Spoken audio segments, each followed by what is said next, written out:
အားလုံးပဲမင်္ဂလာပါမြန်ခရစ်တိုရရှိထားတဲ့ crypto နဲ့ပတ်သက်တဲ့နောက်ဆုံးရသတင်းတွေကိုတင်ဆက်ပေးသွားမှာဖြစ်ပါတယ်။ Satoshi Nakamoto အဖြစ်နိုင်ဆုံးသူအဖြစ် Next Sabo သတ်မှတ်ခံထားခဲ့ရတဲ့သတင်းနဲ့အတူအစီအမှာစိုက်ဘာရာဇဝတ်မှုတွေများလာနေကြောင်း US အင်ကန်စာဆိုလာတဲ့သတင်းတွေကိုတင်ဆက်ပေးသွားမှာဖြစ်ပါတယ်။ကျွန်တော်ကတော့စီစဉ်တင်ဆက်သူခုဖြစ်ပါတယ်ခင်ဗျာ။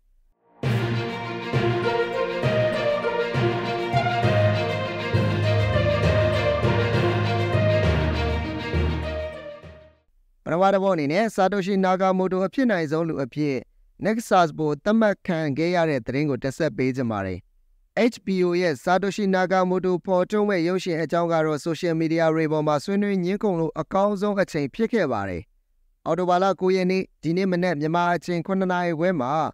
HBO Max ပေါ်မှာထုတ်လွှင့်သွားမဲ့ Money Electric မှတ်တမ်းရုပ်ရှင်ထဲမှာဘသူက Satoshi Nakamoto အဖြစ်နာမည်သက်ခံရမလဲဆိုတာကိုခန့်မှန်းခဲ့ကြတာဖြစ်ပါတယ်။လွန်ခဲ့တဲ့ရက်ပိုင်းတွေအထိ Lances Man ကိုပဲ Satoshi Nakamoto အဖြစ်နိုင်ဆုံးသူလို့ခန့်မှန်းခဲ့ကြပါတယ်။ဒါပေမဲ့အမေရိကန်လူမျိုးကွန်ပျူတာ scientist တူဖြစ်တဲ့ Nick Szabo ကလည်း Satoshi Nakamoto အဖြစ်နိုင်ဆုံးသူလို့သတ်မှတ်ခဲ့ကြပြန်ပါတယ်။ Lances Man ရဲ့ဇနီးဖြစ်သူ Meredith Peterson ကတော့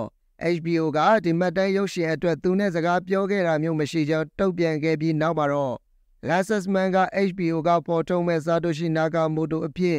သတ်မှတ်ခံရနိုင်ခြင်းနည်းသွားခဲ့ပြီးတော့ Big Go ကိုဖန်တီးခဲ့တဲ့ Nick Szabo ကအဖြစ်နိုင်ဆုံးသူအဖြစ် Poly Market ပေါ်မှာသတ်မှတ်ခံခဲ့ရတာဖြစ်ပါတယ်။အသက်60အရွယ် Nick Szabo ကိုသာ Satoshi Nakamoto အဖြစ် HBO ကနာမည်တက်ခဲ့မယ်ဆိုရင်တော့အခြေအနေတွေကအတော်လေးစိတ်ဝင်စားဖို့ကောင်းတဲ့အခြေအနေတွေဖြစ်သွားနိုင်ပါတယ်။ဒါပေမဲ့ဒီနေ့မနက်9နာရီခွဲအချိန်မှာတော့Satoshi Nakamoto ဘယ်သူဖြစ်နိုင်လဲဆိုတာကို HBO ကဖော်ထုတ်သွားခဲ့ပြီဖြစ်ပါတယ်။ Satoshi Nakamoto အဖြစ်သတ်မှတ်ခံရသူကတော့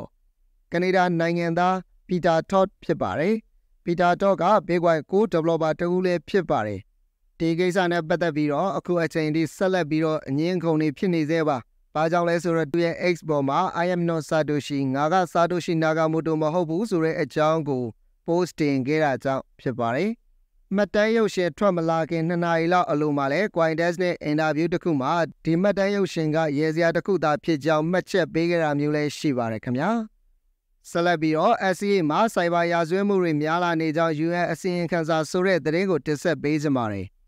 အရှေ့တောင်အာရှမှာ crypto စကန်မှုတွေအပါအဝင် crypto ရာဇဝတ်မှုတွေများလာနေကြောင်း UN ရဲ့အစီရင်ခံစာတစ်စောင်မှာဖော်ပြလာပါတယ်မြေအောက်ဘဏ်စနစ်တွေငွေအလွှဲပြောင်းဆိုင်ရာရာဇဝတ်မှုတွေနဲ့ပတ်သက်ပြီးအရှေ့တောင်အာရှဒေသခံတွေရဲ့ငွေကြေးဆုံးရှုံးမှုတွေကဒေါ်လာ18ဘီလီယံနဲ့ဒေါ်လာ39ဘီလီယံကြားမှာရှိခဲ့ပြီးတော့အရင်ကဆိုရင်ရာဇဝတ်ကောင်တွေကသူတို့လိုအပ်တဲ့အရာတွေကိုကိုယ်တိုင်လုပ်ယူရတာမျိုးရှိခဲ့ပေမဲ့အခုအချိန်မှာတော့မေးဝဲကုတ်ရေးတာကအစငွေကြေးခွာချတာအစုံမောင်ကိုဈေးကွက်တွေမှာဝန်ဆောင်မှုပေးလာသူတွေရှိလာနေပြီဖြစ်တယ်လို့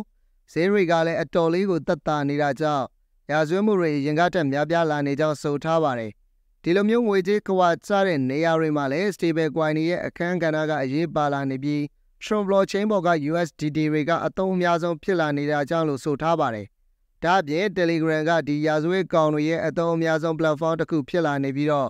အချင်းချင်းဆက်သွယ်ရမှာလွယ်ကူအဆင်ပြေသလိုအချို့ငွေလိမ်လည်မှုတွေဆိုရင် Telegram ပေါ်မှာတင်မဲ့အလွယ်တကူဖြစ်သွားတာမျိုးတွေတွေ့ရပါတယ်။ဒါကြောင့်ငွေကြေးပိုင်းနဲ့ပတ်သက်လာရင်အယုံမလွယ်ဖို့နဲ့လောဘမကြီးဖို့ကိုအမြဲတမ်းပေးနေသင်ပြီးတော့ငွေကြေးလိမ်လည်မှုအများစုက